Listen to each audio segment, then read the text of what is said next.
Welcome back, my friends. How you all doing? I'm NiniFC. This is Blue Lions TV, and today I'm here to bring you guys another News Daily video.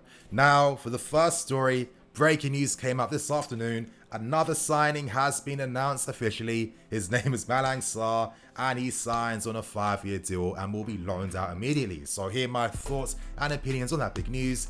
To move on to other stories, I'll be speaking about claims that certain squad members have caught COVID. And to end things afterwards, you guys, I'm going to focus entirely on goalkeepers. They are going to involve Caballero, Mendy from Rennes, and oblak as well. So I hope you guys do enjoy. It's another big video. But before I get into anything, let me get the plugs out of the way first. If you like today's video, then smash that like button. I'm going to get over 4,000 likes for today's video. And for the second plug, I just wanted to use this opportunity to say thank you to everyone yesterday for showing so much love and support with the channel's new revamp and new updated visual style. Now, of course, you guys, me and the editor, we saw the love that was shown, or the high praise, and it was very motivating.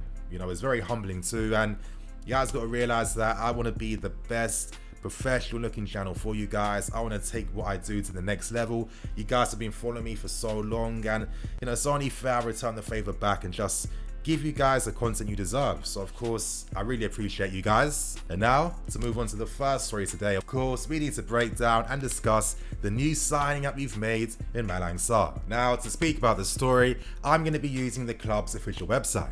As it says on screen, Sarr signs on. Now, reading through this article, there was some interesting bits and pieces inside. I thought Marina's comments were very insightful. She said here, the opportunity to sign Malang was one we could not miss. He is a tremendous prospect and we will be monitoring him closely during his loan periods, hoping he will be back soon at the club. We are very happy to welcome him to the club today. So, of course, Malang, he is someone that has been playing football since he was 17. I mean, he's played for a very long time. He's left-footed. He can play as a left back. He can play left wing back. He can play in a back three and in a back two as well. So when you consider his game and you break down how Nice play under Vieira, they're a very good footballing team. They're a team that likes to play from the back. They're a team that likes to use the flanks, and they're a team that needs good quality distribution from deep.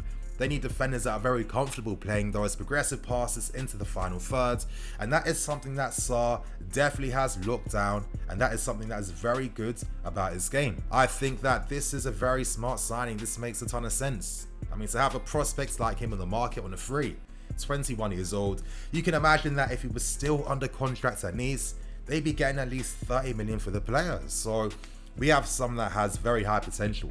We have someone that has lots of interest from clubs across Europe too. We're in a position right now where he costs us absolutely nothing. He can grow, develop away from the club, of course being closely monitored and followed on top of that as well. And by the time maybe he's like 23, 22, 24, he could find an opportunity in this team in the future. So in that sense, it's like safeguarding us and preparing us for anything that might happen in the future. It's giving us an opportunity to prevent a possible top quality defender from signing from one of our rivals. He's left-footed and he could possibly fill a need in this team in the not too distant future. So I think this is great business. The minute this news came out, it was quite interesting because at times, people weren't too sure whether this was legit and this was correct. Of course, today you guys, we got our final answers. He has been signed. And I guess now the only question we do have is what loan club could he be going to? Now, of course, we've been hearing about clubs from the Bundesliga in particular showing so much interest. Could he be possibly going to an RB Leipzig? Could he be going to Leverkusen, which could be a possibility from all the rumors that I've been hearing as well? It definitely seems like he has his future set there. And personally, I think a move to the Bundesliga, would be best. If you look at our market, you guys, if we look at the market in general, I feel like the Bundesliga now is becoming the new Ligue 1. With how the Bundesliga has focused over the years on using young players, on developing and giving opportunities to young players as well. On top of that, I think that the way that many clubs play in the Bundesliga is very modern. It's relying on pressing, counter-pressing, playing on the front foot, using high lines, and I think this is how modern day clubs like to play now. So if you're a league that produces young players that play in systems like this, then you are going to stand out. You are going to have a fair opportunity to, possibly have a very good future playing for a big club.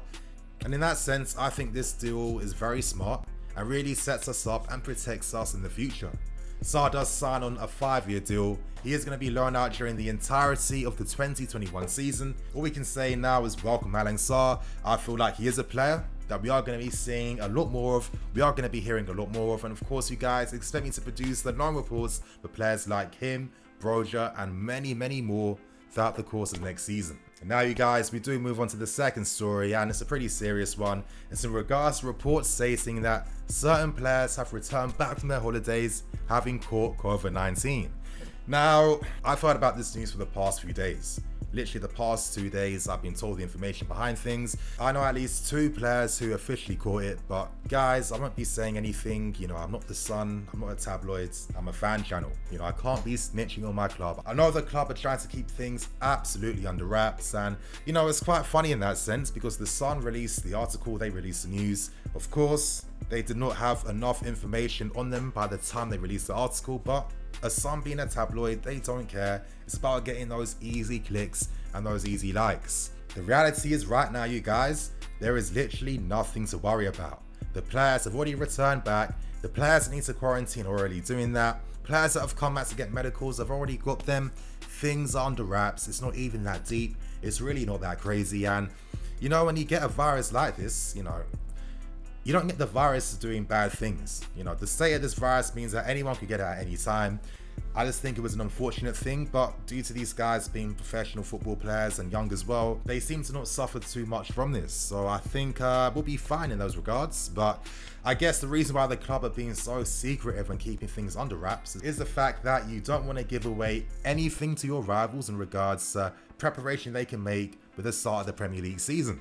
For example, if you're Brighton and you see that maybe certain players, you know, who you think might have caught things, who might be quarantining, obviously won't be fit enough in time for the first game of the season, then of course you can have game plans set in place to prepare against possible teams. So in that aspect, I understand why the club are going to keep things very secretive. I can assure you guys that this story is really not that deep.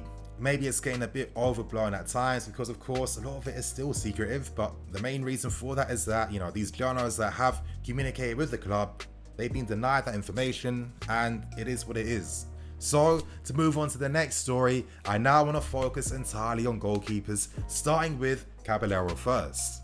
Now, this is based on things that I've been hearing about the player personally, and from what I've been told, it does seem like there is interest coming from Spain from Real Betis. Now, Real Betis, they are currently managed by Manuel Pellegrini. That is the former West Ham manager, the former Man City manager, and the former Malaga manager as well. And it was during that period at Malaga where both Pellegrini and Caballero really worked closely together. Caballero used to be his #1 goalkeeper, so in that sense, it's really no surprise that Pellegrini would turn his attention to the player he's previously worked with. Now, would it be surprising if Caballero decided to move on and get consistent game time playing in Spain? I don't think so. I think that for a keeper his age, you know, he still has a very good game. He still has very good distribution. He still is very good at making saves against penalties. I think he's a good shot stopper, and he commands aerially better than Kepa as well. So in that sense, Real Betis could be getting a decent goalkeeper. And I think this news is pretty significant because it does really just further emphasize other things I've been hearing about the potential future of Kepa. It does seem like if Caballero was moved on, then of course there is going to be an additional space made available for a new goalkeeping signing to be made. And now you guys, this takes us on to the third story today, and that's in regards to Mendy from Rennes. Now, this is a pretty long-winded type of story. I'm actually going to start off by speaking about Jan Oblak. Now, during my previous Q&A live stream, I actually gave you guys a full update then, but for most people that weren't there to obviously hear me say it, at this point in time, there is real interest in Jan Oblak. We know what the transfer policy is, you guys. We should know what it is right now.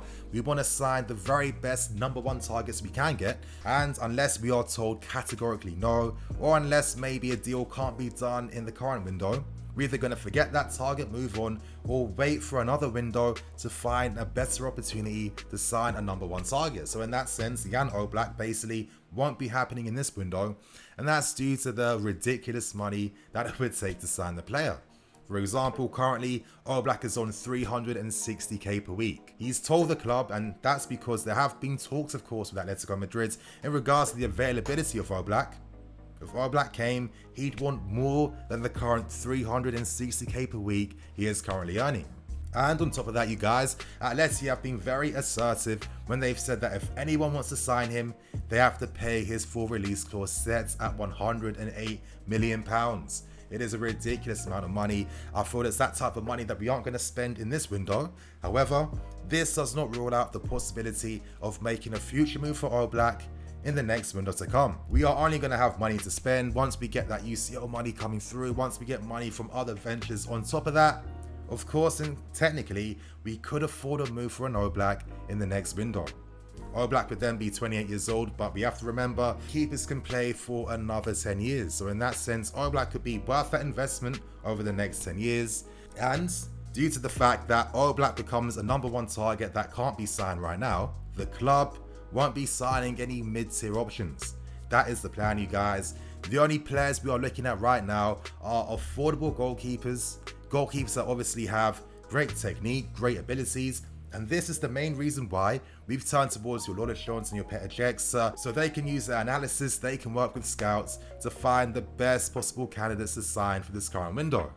And due to that, you guys, this is exactly why Mendy from Brent has become an option the club are starting to target.